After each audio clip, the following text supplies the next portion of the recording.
Hello बच्चास, कैसे हो आप लोग सब? This is Arjuman Akhtar from the team red fight and here we will study civics of class 7. ठीक है, we have started a chapter in class 7 that is on equality. हम लोग आज इक्वालिटी के उस टॉपिक पर डिस्कशन करेंगे जिसपे हम लोगों को ये पता चलेगा कि जो इनइक्वालिटी है, जो भेदभाव की जो भावना है, इनइक्वालिटी, एक तबके को दूसरे तबके से लोअर समझना, एक इंसान को दूसरे इंसान से कम समझना, इनइक्वालिटी, इम्बैलेंसिंग जो है वो ना सिर्फ हमारे इंडिया में बल्कि अदर डेमोक्रेसीज या अदर कंट्रीज में भी है, तो किस फॉर्म में है और कैसे मौजूद है. ठीक है, आज हम लोग उस टॉपिक पे पढ़ेंगे. ठीक है, so our topic for today's discussion will be that issues of equality, जो हमारी इक्वालिटी की इश्यूज है ऑन अदर डेमोक्रेसीज, बाकी अदर डेमोक्रेसीज पे जो इक्वालिटी की इश्यूज है वो क्या होती है. ना सिर्फ इंडिया में, बहुत सारी अदर ऐसे डेमोक्रेटिक कंट्रीज है हमारे देश में जो कि जहाँ पे इनइक्वालिटी होती है. इनइक्वालिटी और उस बेसिस पे होती है जैसे कि मतलब कि वो लोग कौन से कास्ट के हैं, कौन से सीरीज के, इस वजह से नहीं. इनइक्वालिटी उस बेसिस पे होती है कि वो लोग किस खानदान से बिलोंग करते हैं, किस फैमिली, किस एंसेस्टर से बिलोंग करते हैं. ठीक है, इनइक्वालिटी उस पर डिपेंड करती है. अब वहां पर कुछ ऐसे देश हैं, कुछ ऐसे शहर हैं, कुछ देश की भी मैं बात करूं अगर, बहुत सारे ऐसे डेमोक्रेटिक कंट्रीज हैं जहां पर भेदभाव की भावना या भेदभाव का जो वहां पे सिचुएशन सिर्फ इसीलिए आता है क्योंकि उनके पूर्वज गुलाम हुआ करते थे, या उनके पूर्वज सूत पुत्र थे, या उनके पूर्वज किसी बहुत मध्य वर्ग के फैमिली मेंबर थे. इसलिए वो आज में भी इनइक्वालिटी फेस करते, भेदभाव फेस करते. आज की भी सोसाइटी उनके साथ गलत करती है. ठीक है, और ये जो होता है ना, ये जो इनइक्वालिटी जो बाकी कंट्रीज में शो होता है, ये बिल्कुल मेन वजह होती है, बिल्कुल की फीचर होता है. की फीचर मतलब आप कह सकते हो सबसे बड़ा वजह किसी भी अदर कम्युनिटीज, एक देश में, एक शहर में बहुत सारी कम्युनिटीज इन इंडिया, हम बहुत सारी कम्युनिटीज जो साथ में रहती, तो ये मेन वजह होती है, मेन मुद्दा होता है अलग अलग कम्युनिटीज के बीच में ये भेदभाव भावना आने के लिए. ये भेदभाव वाली जो भावना ये आती इसी वजह से क्योंकि उन्हें पता होता है कि उनके पूर्वज कैसे, वो कल किस तरह से रहते थे, उनके जाने वाले कैसे, या पहले उनके माँ बाप कौन थे, उनके दादा दादी कौन थे, या वो कौन सा जॉब करते थे, कौन सा काम करते थे. ये उन लोगों के बीच में एक बहुत इंपॉर्टेंट रीजन और वजह बन जाता है इनइक्वालिटी के लिए. तो ये जो अलग अलग हमारी कम्युनिटीज हमारे देश में अगर ये स्ट्रगल कर रहे हैं अपने बैलेंसिंग के लिए, अपने स्टेटस के लिए, लोगों के साथ इक्वल मेंटेनेंस के लिए, वो इसीलिए क्योंकि उनके पूर्वज ने, या फिर वो इससे पहले जो उन्होंने लाइफ में जो भी उनके पूर्वज गुजरे, या तो वो किसी छोटे मोटे काम में रहे होंगे, या वो किसी बहुत अच्छे इंसान नहीं होंगे, या फिर वो किसी गुलामी के फैक्टर से रिलेट करते होंगे. ठीक है, इसी चीज को एक्सप्लेन करने के लिए हम एक जगह के एग्जाम्पल ले सकते हैं, एक शहर के एग्जाम्पल ले सकते हैं. ठीक है, वो शहर है हमारे United state of America. United state of America जो अभी तक के लिए हमारा सबसे डेवलपिंग स्टेट है अपार्ट फ्रॉम चाइना. अगर हम लोग चाइना को छोड़ दें तो यूएस क्या है, यूएसए में हमारा क्या है, डेमोक्रेसी है. डेमोक्रेसी के नाम अगर हम लगता है मॉडर्निटी, वेस्टर्निटी, फर्टिनिटी, लिबर्टी, ये सारी चीजें हमें जो सारे जो टेस्ट होते हैं ना हमारी सोसाइटी के इक्वल मेंटेनेंस के, सब हमें यूएसए में प्रोवाइडेड है. ठीक है, तो यूएसए में अगर हम लोग ये देखें तो ये केस हमारे यूएसए का ही है, जिससे आप लोगों को पता चलेगा कि बाकी देशों में इनइक्वालिटी किस बेसिस पे होती है. वहां के कैसे अफ्रीकन अमेरिकन का केस है. ठीक है, वहां के जो अमेरिकन अफ्रीकन थे, sorry not African American, it is American African. इसलिए मैं ये नाम दे रही हूँ American African. Why they were called like that, क्योंकि वहां पर जो कहते हैं ना कि जो पहले वो लोग जब आके रहते हैं, जैसे कि अगर हम जिस देश में रहते हैं उस देश के हम एक्चुअली नेटिव नहीं होते, हम कहीं से आके बसते हैं ना, तो उस देश का टाइटल के साथ हमारा लगता है. जैसे कि अगर मान के चलो जब कोई एनआरआई हमारे इंडिया आता है तो वो इंडियन नहीं होता, बट वो इंडिया आके रहता है. मुझसे क्या एक हम उसे एक डेजिग्नेशन देते हैं, एनआरआई, नॉट रियली इंडियन, है ना.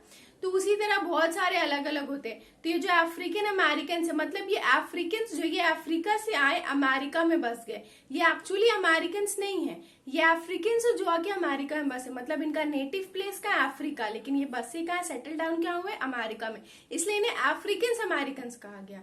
ठीक है, अगर कहीं पे भी आप लोगों को इस तरह का वर्ड्स मिले, बहुत जगह पर ऐसा होता है कि साउथ ईस्ट में या और भी हमारे कई देशों में उन्हें इस तरह का नाम दिया जाता है. ठीक है, तो वो नाम इसीलिए होता है क्योंकि वो वहाँ के नेटिव सिटीजन नहीं होते, वो कहीं से आके वहाँ सेटल डाउन होते हैं, वो वहाँ के रहने वाले एग्जैक्टली नहीं होते, उनका ओरिजिन कहीं और होता है। तो अफ्रीकन का ओरिजिन अफ्रीका ही था, लेकिन ये आके सेटल डाउन कहाँ हुए थे, बहुत सालों पहले अमेरिका में। ठीक है, पहले ऐसी एक स्टोरी है जो आप लोग अपने हायर क्लासेस में पढ़ोगे कि कैसे अफ्रीकन अमेरिका में आके बसे थे। तो ये लोग भी आके बसे, ठीक है, अफ्रीकन अमेरिका में आके बसे, लेकिन यहाँ पे अफ्रीकन को इक्वल राइट या इक्वल स्टेटस नहीं मिलता था। इनको वो प्रिविलेजेस नहीं मिलती थी जो यहाँ के अमेरिकन को मिलती, इनको वो स्टेटस नहीं मिलता था सोसाइटी में जो अमेरिकन को मिलता है। क्यों? क्योंकि एक हिस्ट्री है बच्चों जिसमें अफ्रीकन जो है ना वो स्लेव्स हुआ करते थे, गुलाम हुआ करते थे।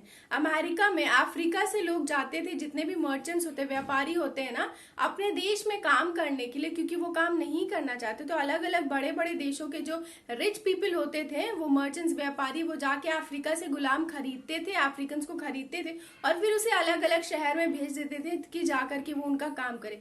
ठीक इसी तरह अफ्रीकन को अफ्रीका से, अफ्रीकन के गुलामों का अफ्रीका से खरीदा गया, फिर वो लोगों को अमेरिका भेजा गया। ये सब उस पीरियड के टाइम है जब हमारा 17th सेंचुरी की बात है बच्चों। उन्हें खरीदा गया, फिर अमेरिका में डाला गया, अमेरिका में बेचा गया, फिर वो अमेरिका में बाकी देशों के ओनर्स का काम करते थे, वहां पर एग्रीकल्चर या प्लांटेशन का काम करते थे। फिर धीरे धीरे जब सदियां बढ़ने लगी, सेंचुरीज आगे होने लगी, मॉडर्निटी आने लगी, देशों में लोग नेशनलिस्ट वाली फीलिंग को जानने लगे, नेशनलिज्म समझने लगे, देश रिपब्लिक हो गया, मॉडर्नाइज हो गया, तो अफ्रीकन वहीं पे सेटल डाउन हो गए। इसीलिए जो इनके पूर्वज थे, अफ्रीकन के जो पूर्वज थे, वो अमेरिका में पहले क्या थे, गुलाम की हैसियत से आए थे, स्लेव की स्टेटस को लेकर के आए थे ना, वो स्लेव्स थे पहले जो अमेरिका में आके रहे, और अमेरिकन क्या थे, ओनर्स थे। तो आज भी उन्हें इस नजर से देखा जाता है कि दे वर द स्लेव्स, जो अफ्रीकन अमेरिकन होते थे उन्हें स्लेव की नजर से आज भी देखा जाता है, उन्हें भेदभाव किया जाता था उनके साथ। उनके लिए पता है, जो अफ्रीकन अमेरिकन होते थे, बात इस हद तक थी भेदभाव की कि उनके लिए एक अलग स्कूल सेटअप था कि वो नॉर्मल अमेरिकन से स्कूल में नहीं पढ़ सकते। अगर वो कहीं सामान लेने जा रहे, किसी मार्केट में जा रहे, तो उनके साथ एक अलग तरह का बिहेवियर होता था। वाई? क्योंकि लोगों के अंदर ये मेंटालिटी घुस चुकी थी कि वो कौन है, स्लेव्स हैं।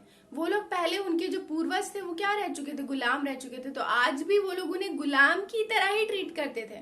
पहनावा बदल गया, वेशभूषा बदल गई, लेकिन सोच नहीं बदली वहां पर।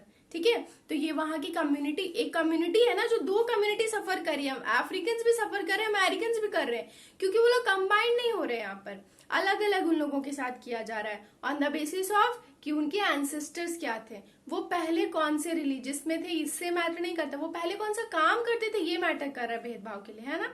मैंने आप लोगों को बहुत इस चैप्टर की स्टार्टिंग में बताया था ना कि कई बार डिस्क्रिमिनेशन इस बेसिस पे होता है कि सामने वाला इंसान क्या काम करता है, सोसाइटी हमें उस तरह से डिवाइड कर देती। तो यहाँ अमेरिका में भी वही हो रहा है, अफ्रीकन कौन काम करते, इसलिए सोसाइटी उन्हें डिवाइड कर दी।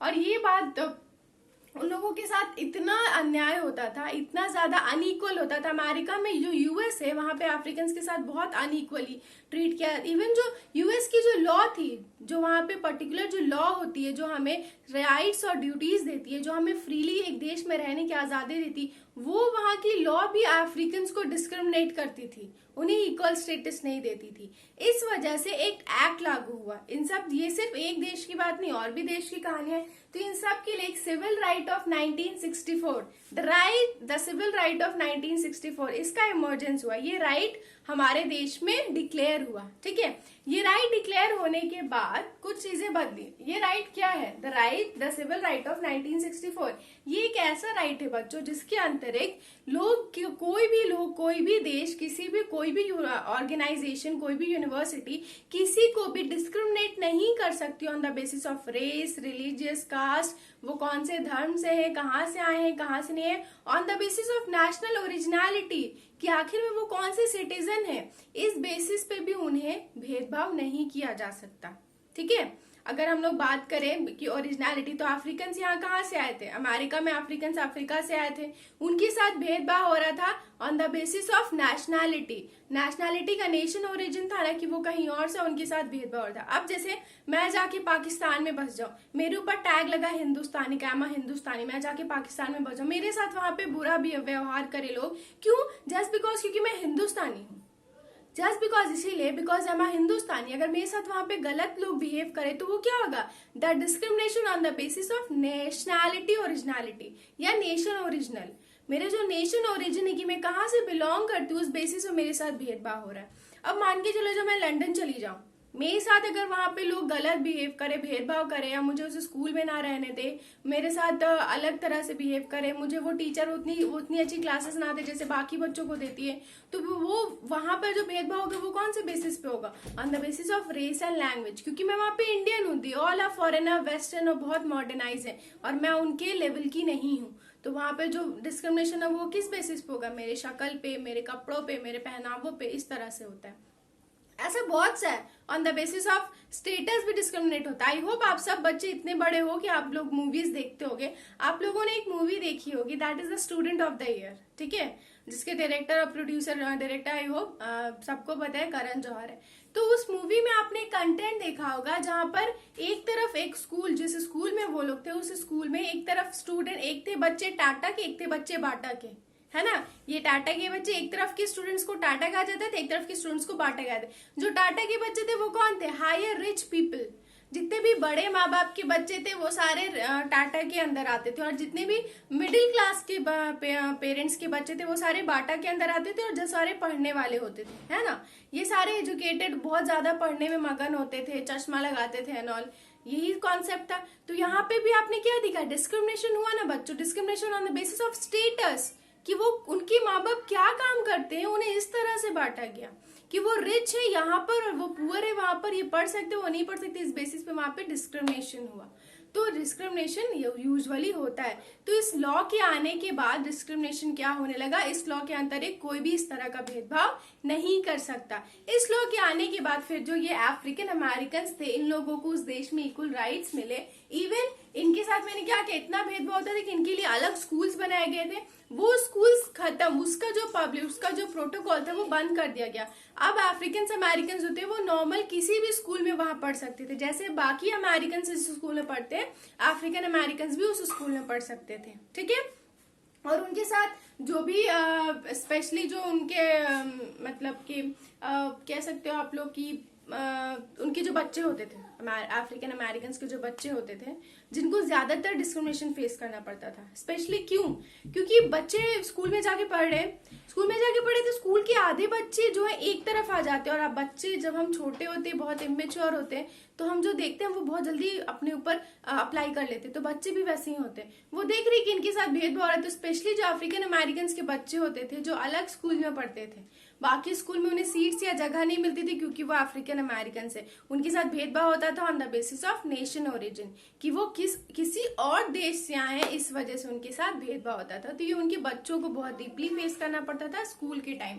और ये जब ये लॉ आया तो ये सारी चीजें क्या हो गई? अबॉलिश हो गई। अब वो लोग नॉर्मल स्कूल में पढ़ सकते थे, नॉर्मल बच्चों के साथ पढ़ सकते थे, उनके साथ किसी भी तरह का डिस्क्रिमिनेशन नहीं किया जाना चाहिए था। और अगर कोई ऐसा करे तो वो क्या होता है? वो पनिशेबल होता है, वो अगेंस्ट द लॉ हम लोग काम करें, क्योंकि लॉ हमें ये हक नहीं देती। अगर हम वो करें तो हम क्या करें? क्राइम कर रहे हैं, ठीक है। I hope you all understand this content very well.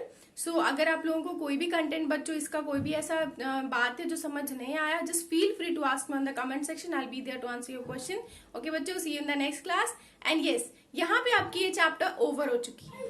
Here we end the chapter and the next session, in the next class, I'll be taking your question answer session. मैं हमेशा आप लोगों को बताती हूँ कि मैं आप लोगों के क्वेश्चन आंसर्स इसलिए नहीं लेती कि that will touch with your exams. मैं इसलिए लेती हूँ कि आपका एक प्रैक्टिस सेशन हो जाए, इंपॉर्टेंट क्वेश्चन आंसर्स भी उसमें डिस्कस हो जाए। एट द सेम टाइम अगर आपने चैप्टर अच्छे से पढ़ा है और आप क्वेश्चन आंसर को आंसरेबल नहीं कर पाते हो, तो आपको पता चले कि आप कहाँ पे कमजोर पड़े हो, वहां पे मेहनत कर पाओ। If not, make a notes, जो मैं क्वेश्चन आंसर नेक्स्ट क्लास में बनाऊँ उसे अच्छे से नोट डाउन करिएगा, लिखिएगा और फिर उसे लर्न करने की कोशिश कीजिएगा। ओके, सो बच्चों, see you in the next class. Till then be safe बच्चों, स्टे सेफ एट होम, बाहर बहुत जाके खेलने की जरूरत नहीं है। And yes, do a little bit of studies, थोड़ी थोड़ी पढ़ाई कर लीजिए। और see you in the next class. Bye bye बच्चों, थैंक यू।